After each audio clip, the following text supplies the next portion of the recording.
Well, hi everybody, this is Dear Mama Sal on a cloudy Wednesday morning. It's 11 degrees here in southern British Columbia, which would translate to, as you probably know already, 51 Fahrenheit in the States. So it's pleasant, but getting cooler all the time.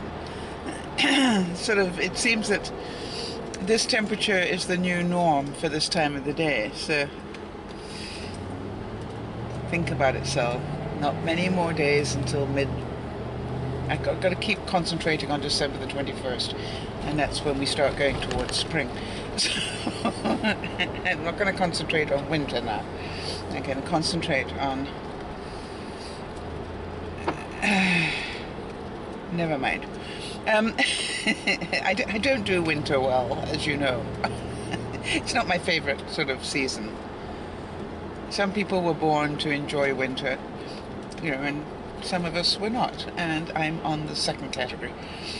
Today's topic, the one other subject that came up very strongly when I asked people what makes them happy, which was really delightful to hear, and that was children. A lot of the viewers that I spoke to on the broadcast automatically said children. And I thought that was delightful. And so I thought we'd have a look at that and ask you to have a look at what is it about children? What is it about children that makes you happy? And part of me goes, is it their childlike qualities? Is it their ability to have fun? Is it their ability to have fun with almost anything if they want to? Is it their constant growth? I mean, miraculous growth. It's like amazing. One minute they're a baby, the next minute they're a toddler, and the next minute they're a teenager. You know what I mean? It's just like, what happened somewhere in between here? But also, along with that comes this incredible intellectual growth as well, or as some of you will say, they were doing just fine until they started to speak. And I've heard parents say that, Once they got the ability to speak, they weren't quite as much fun. And then there are others that went, yeah, they were great up until their teens, and I'd like to forget that decade, which I think also is amazing, except that we forget what we were like as teens. Or is it because we remember what we were like as teens? And I think that's the scary part about teens. We remember. I'm really concerned. There is this corner that I pass every day, and I have done for 15 years. And there used to be a school at this corner, and they've torn it down.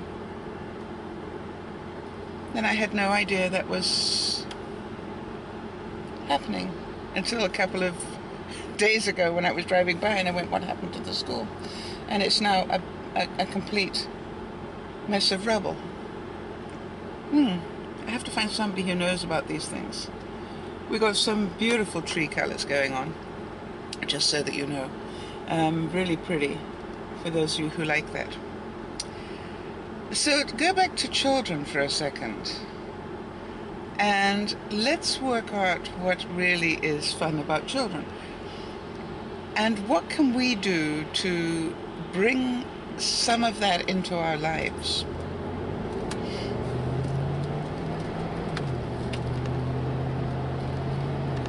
Children are constantly learning, and that makes life interesting to them. And for those of us who are slightly older, and I word that with great respect, if we stop learning, we also stop being interested in things. I think one of the greatest things that I did for my mind, in a way, was to start doing Dear Mama Sal, because it required huge amounts of learning and still does. It's very challenging, with all the technical requirements and time management requirements and all those sort of things. It's very challenging on a daily basis. How much time am I going to spend answering emails today? How much time am I going to spend putting up the vlog? How am I going to do that and still live a life? And so you're sort of constantly adjusting things around that, and you learn. I found that my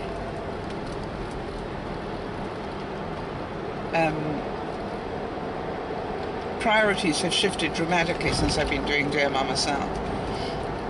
Things that really would have been a major issue for me cannot afford to be a major issue anymore, because I have other commitments that I need to be aware of. And so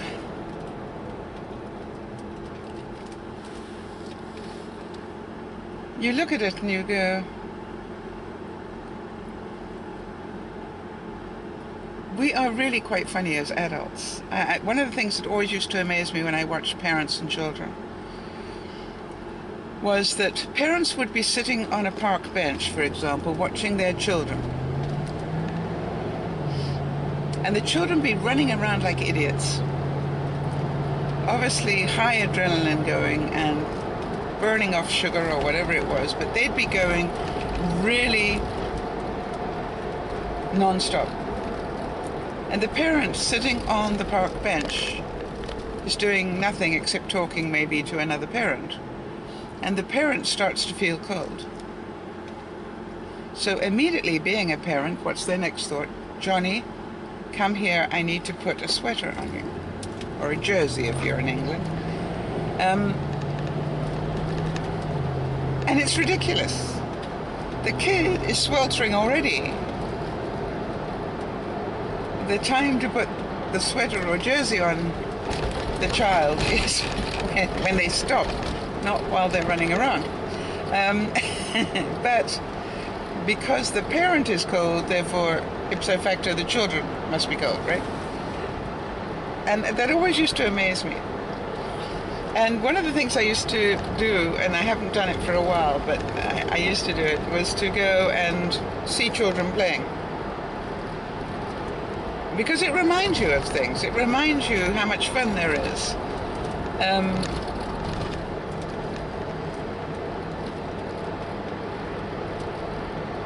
When did you last sit on a swing?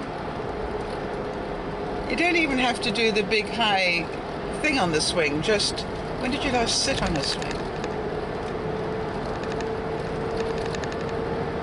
There's something very peaceful about just sitting on a swing.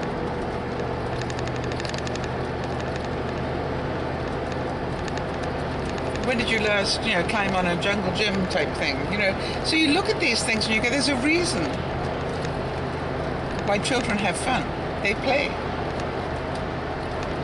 Now, I know in this day and age that they play a lot more inside than they ever did outside.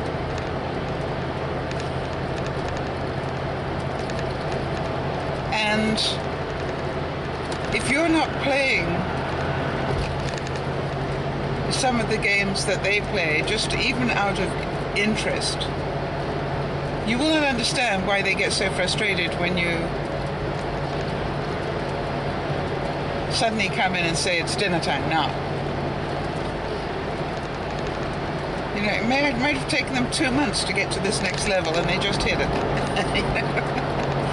And so I guess there's part of me that goes, if you want your child's respect, and I think a lot of parents do, then be respectful.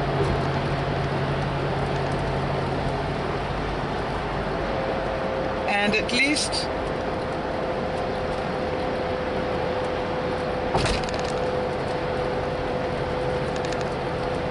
give them, you know, a 5-minute warning.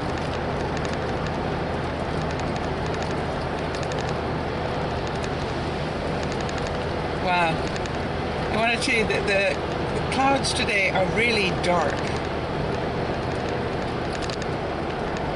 Like thunderstorm dark. And then there's sun shining on the different colored trees. It's really pretty. It's sort of like you would only really see that in a painting. You don't normally see it in real life. It's magnificent. So look at children this week is what I'd like to encourage you to do. Really be aware of children. One of the things that always frightens me is how many parents are almost pulling their children along by an arm. And the child's got their arm so far up that in order to reach the parent, if it's a tall parent, sometimes it's almost like dislocating to be able to hold on to the parent. Although I understand why. But here's my question to you.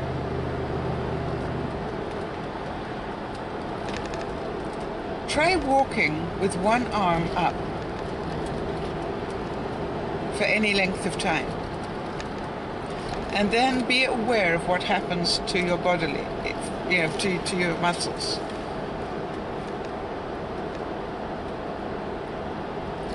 And then ask yourself, am I doing that to my children or grandchildren?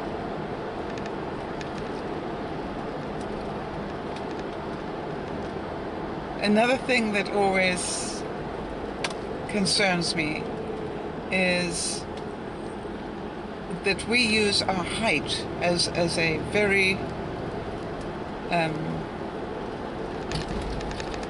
dictatorial place from which to control children.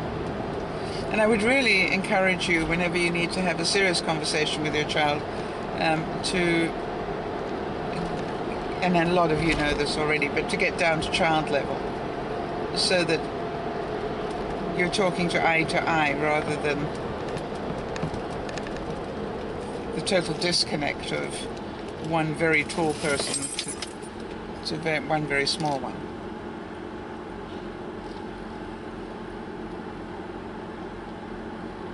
And so I look at children and the joy that they bring. And I know some of you are saying, you haven't met my children.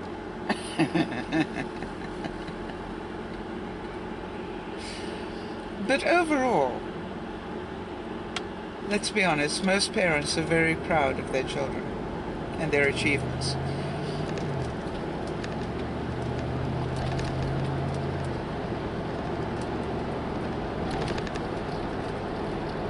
And some of us will spend a lifetime trying to create that.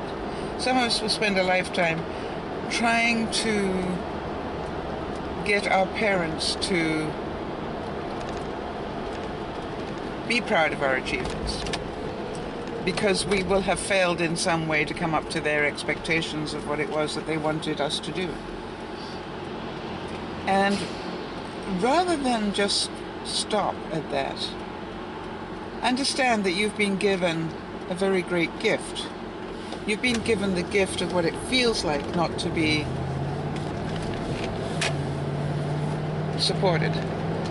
And I'm a great believer that once you have that firmly set in your mind, you know how it should not be done, that makes you very valuable to help encourage another children. So I always say to people who had that sort of a childhood, you know, get out there and go and support a child, you know, join up for the YMCA or the, you know, some Big Brothers, do something where you get to be the adult that you didn't have.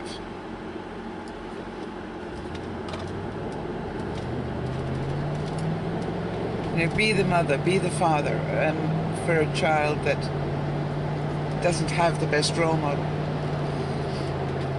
One of my great memories in my life, funny enough, was that I once lived close to, sort of across the road from a couple who had a young son and daughter, and they were really cute. For some reason, the son and daughter really enjoyed me. And they were fairly young. That's probably why they enjoyed me. They were fairly young, maybe 5 and 7, I would think, somewhere in there. And I wanted to do something nice for them, and I felt like a day with children. Now, you understand, I don't have that history, so I had to wait for them to be sort of fairly self-aware before I could do this, but I reckon at 5 and 7 I could cope with them fairly well for the day. And I took them out to a science museum, of all things. Now, I'm certain that wasn't very exciting to them when I said it. But boy, did we have fun. They just happened to have a whole display of bugs and things. That particular day, there was a big thing on about bugs. And we spent hours. We spent hours on the bug display. We spent hours with lots of the electromagnetic type stuff, and they had lots of experiments. And then they had you could go into a show on the cosmos and so forth. And we did all those things. And of course, we had all the wrong food, and then I packed them in the car to take them home. And they both just went fast asleep in the car, which I was very jealous of. Or as my mother would say, of which I was very jealous, because she had much better English construction than I do. I can hear her. Anyway, and then I got them home.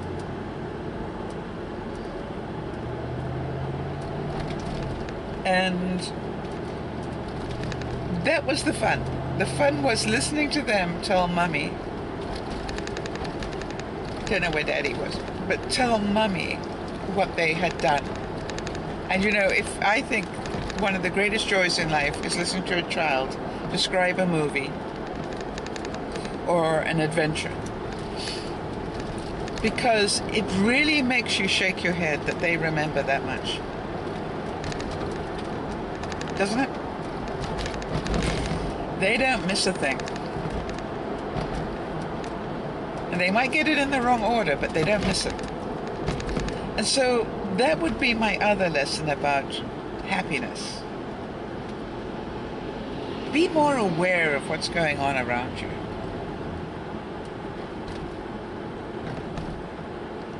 Be curious. Children are very curious beings. Be curious in other people. You see, one of the things that you realize as you get older, you also get boring. You know it all, unquote. You don't play as much.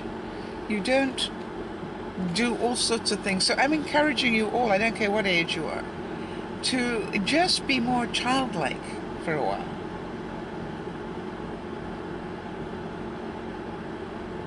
If you haven't been for a chick flick with your girlfriends for a long time, girls, go.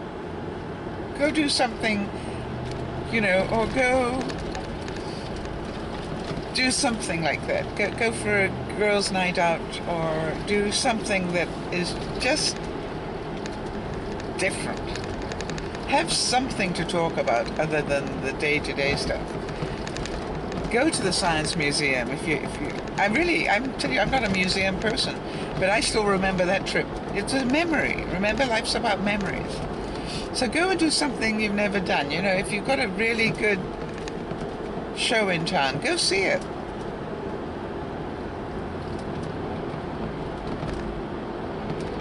Create a memory.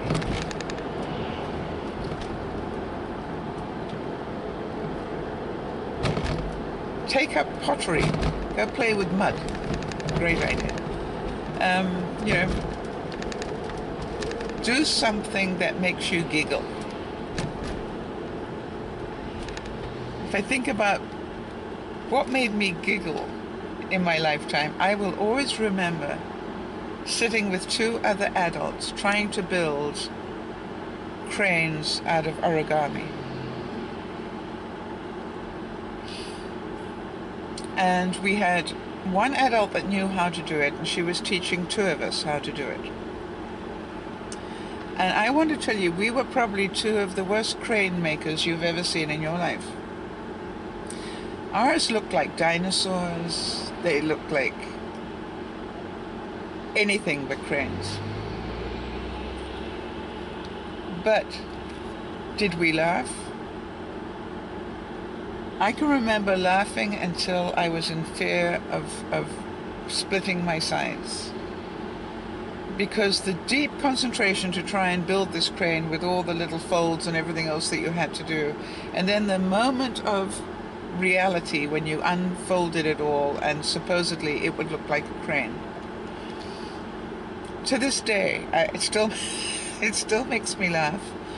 And every time I see the other adult that was doing it with me, I have to mention it, because I know I cannot mention origami cranes without her bursting out laughing.